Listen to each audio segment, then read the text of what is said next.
Oh, so you came back. Well, then let me say that I'm sorry for not uploading last week. I had an internet hiccup, but I fixed it. And now, I don't want to unsettle anyone, but there won't be a skit today for 2 reasons. Well, after the intro.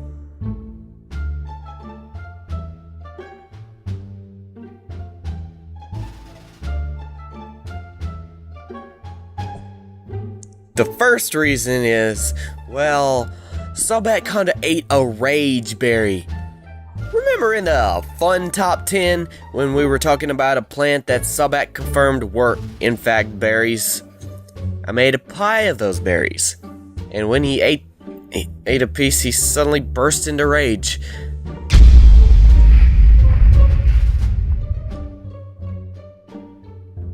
I haven't seen him since, but I'm sure he'll be fine. Maybe. Clouds must die!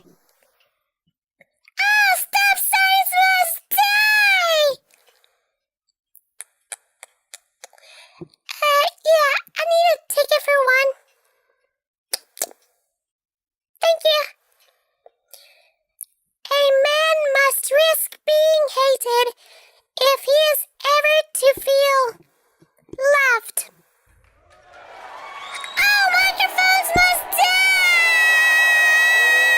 The second reason is, at the end of this on song number 1, I have a story about me and why that specific song is so freaking awkward.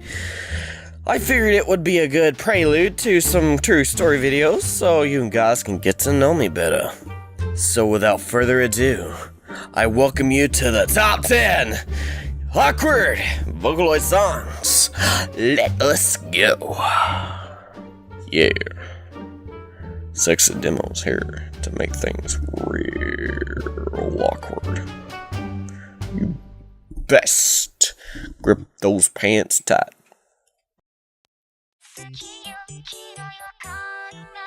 Number 10, Suki-kirai by Honeyworks and Giga P. This is a sweet song. The only problem is that Luca can't decide if she likes Miku or not. Plus, it doesn't bode well for a relationship that hasn't even started yet when you see this word coming out of the mouth of the person you're dating.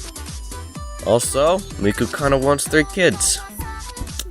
I want 2 personally, but it ends on a special note of love and full decision of that she will never not dislike Miku. But she can like just as much as she can dislike, if not more. I think that's what that the lyrics mean. Okay.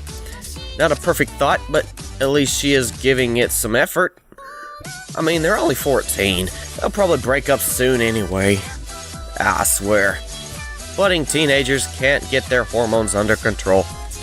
And yes, I will purposefully make every single song as awkward as possible, even if I have to show you a picture of a man taking his shirt off in a convent.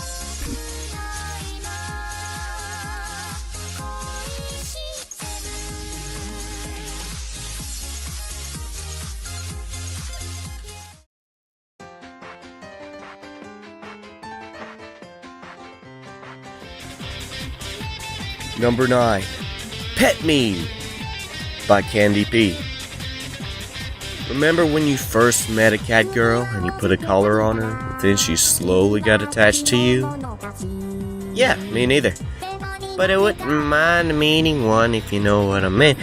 The awkward part is more in the name, but just the fact of having a cat girl as a pet would be awkward to some outside the anime community. But not to us, right guys? I know it may be bestiality and illegal in the US, but they're doing DNA stuff in Britain and with animal-human hybrids. Actually, I would feel very afraid. Having a cat girl that's related to a lion would not be a good idea. I think I'm good with my succubus fantasies. Instead of pet me, it's suck me. Yeah. feel like a damn pervert. But I guess that's what I am, kinda. We're all a little perverted sometimes, right? Sure you are, even if you don't admit it.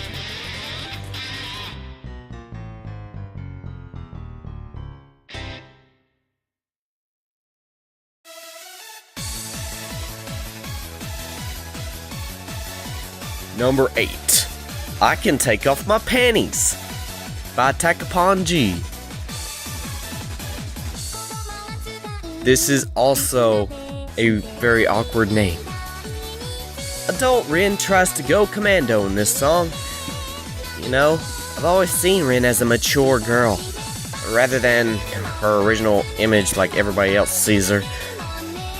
Rin may not be my favorite, but she has wormed her way into my heart, as some other people as well. Foreshadowing reference! I like the feeling of the wind between my legs too, but I have jump to cover, so I can make you feel as uncomfortable as possible. So here's the moan.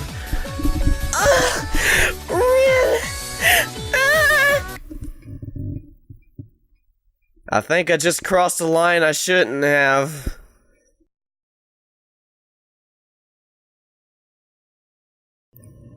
Number 7. I Don't Care Who. Somebody Go Out With Me by Ping Pong Boy. Desperate much? Lynn, if you're that eager for a date, you might want to try online dating websites like Robot Mingle, Hello Stupid, or even Tinder. I couldn't come up with a stretchy name switch. It looked like Miku was kind enough. You shouldn't make yourself out to be a masculine man when you're obviously not. Like I'm the one to be talking. Wait. Did you even ask Gakapo out? Lynn? That's it! I'm coming over there! Teach you the Demosthenes classic to smooth talk. Get ready to have your passion burn your desire to dust. Because it's actually the perfect way to getting most girls. Lose desire and gain passion. This coming from a guy who does not have a girl. That's probably not sound advice. But I haven't really tested that theory out yet. Let me know if anybody has.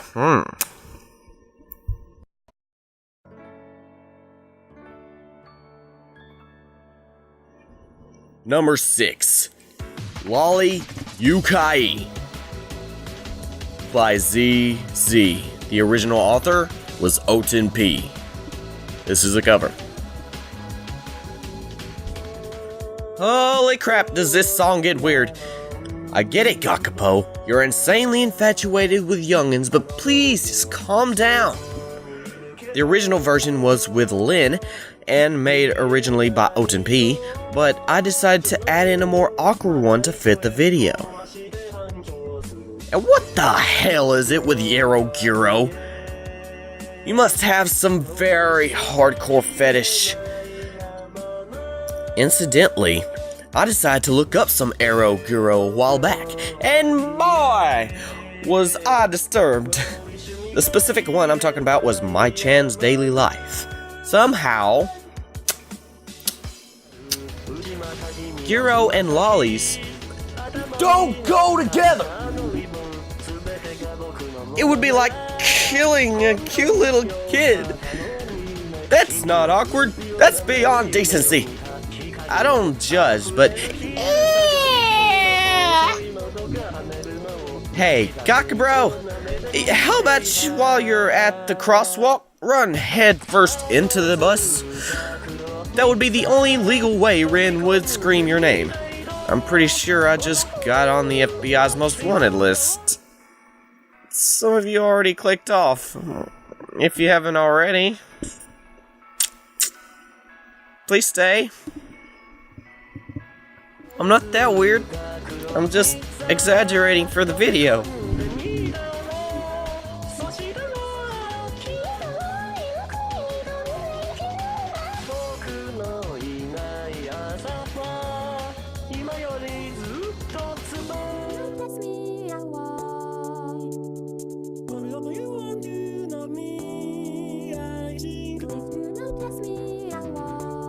Number 5.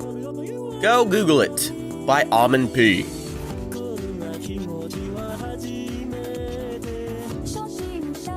Luca, you're more snarky than you let on. Talk about tsundere senpai! Gakpo tries to get as much info about Luca as possible, in which she just tells him to look it up on Google or Yahoo, even going as far as to Google it on Yahoo. That make no sense. Honey, not everything can be looked up online, you know. I searched for your number for hours. What? I didn't say anything that Luca did not tell Gakpo to do. She would answer all questions the same way, except foreboding questions like, who do you like? That she won't answer. It's me, Demosthenes, isn't it? No, but seriously, if you can't tell your feelings, try to be more open like a book rather than closed like a safe. I mean, come on. If you act all soon, then there will be no confidence in your stride. You need to have a transparent life, so to speak, and teeth and claws sharper than what your enemies can even muster. Why did this all of a sudden turn into an inspirational speech? But hey, that's how I live my life. What you grinning out, guy using the toilet? Yeah, I see you. Better wipe yourself before you chop yourself, fool!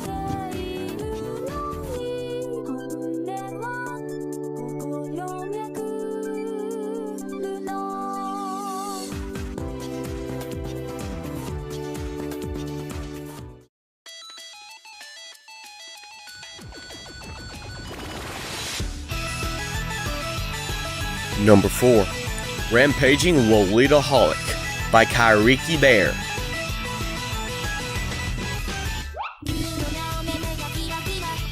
Why is Rin the object of the lolicon songs? Come on, she says she can be an adult among the penniless people.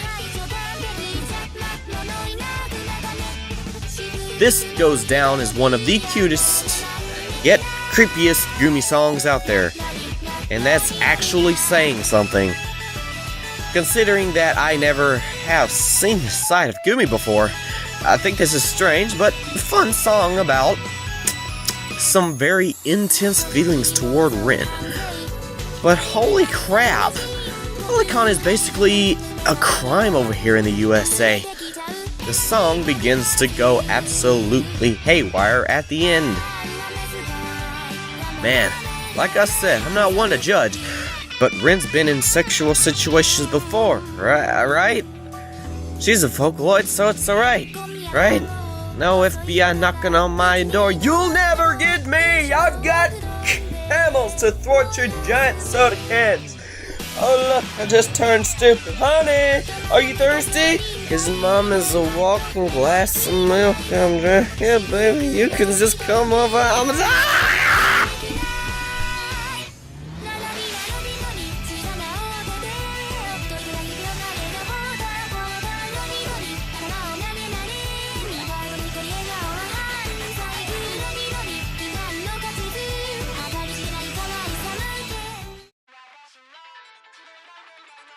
Number 3. The extraordinary sense of living that the subterranean people displayed by Manbo Dead Behind the House P. Oh, that was a mouthful of lunch of words.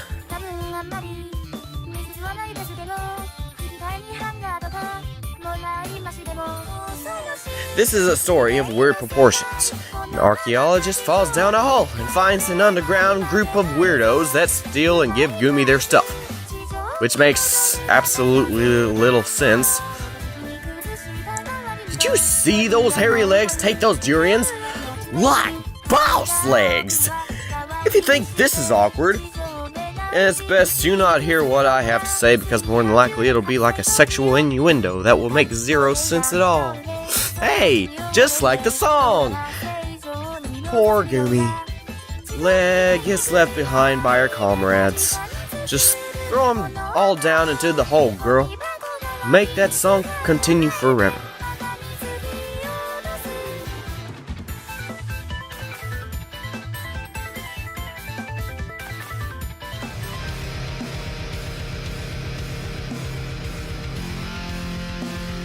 Number 2, Cockroach by A. Paul P.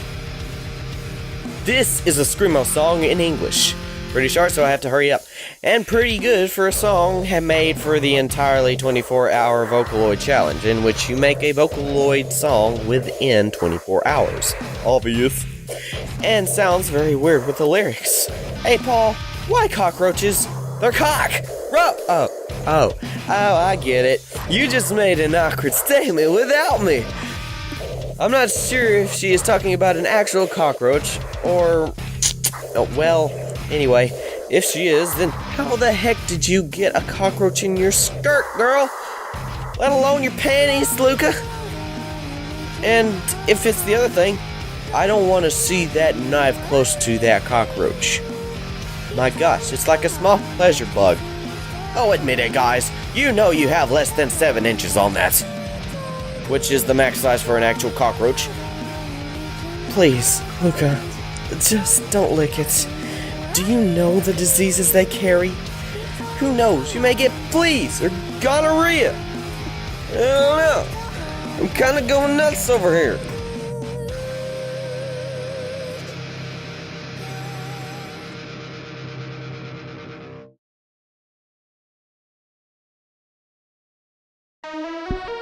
And number 1, Fu-trance-anari by Whisper P. Shout out to Whisper for creating this masterpiece that left me saying, okay. It felt like a normal song at first, but it slowly grew into something more suggestive. And then the question arrived. What hentai is this from? Now, if you know Whisper, since I and him have spoken to each other before, he's pretty big into fu-trance-anari stuff. If you don't know what that is, then take from number 5 and go Google it. But be fair warned, I admit that I looked all over Hentai Haven, HMOA, and other hentai sites and watched episodes upon episodes of fu-trance-anari stuff, and couldn't find that clip. It's not like I didn't enjoy it anyways, so I advise those who want to find out, do the same. I guarantee you'll enjoy it. Just don't look at anything labeled Guro. I lost the will to watch hentai for a week. Sometimes I still see it in my dreams. Hashtag Guro flashbacks. Ugh. This song also has no video, so... Now, this particular song was a part of an incident back when I was reviewing it for my website a little while back. Link in the description! As some of you who actually read my reviews, you know that I review each song in class to release time restraints. Well, one day, I think it was on a Thursday, I sat in the front row in World History 2 because it was test day. Do you see where this is going? I sat there with my Bluetooth earbuds connected to my phone, which was on the desk, because they allow it as long as I don't touch it. Or I've never been told otherwise. But it was running all day long since 9:30, and it was about 2 o'clock in the afternoon. And they were constantly saying, Battery low. Please charge now. Now, this is where it gets weird, embarrassing, stuff like that. You know that on your phones that a Bluetooth connected device has a different volume leveler than when your phone is off Bluetooth and on regular media volume? Well, my original media volume was sky high at 15, the highest, and then it happened.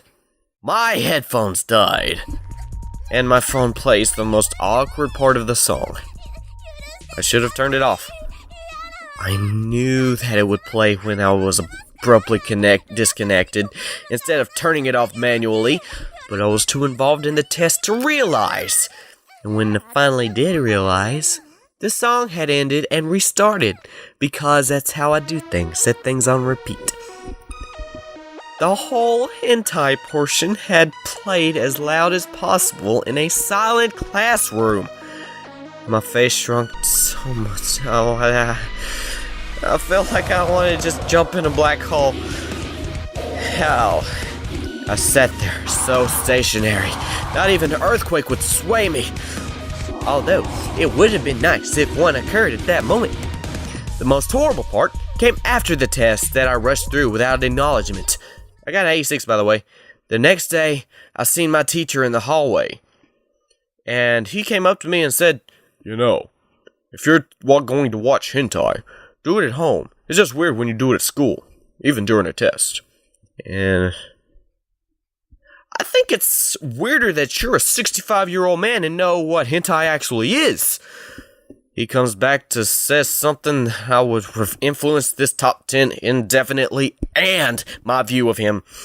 "Oh, I know lots about lollies."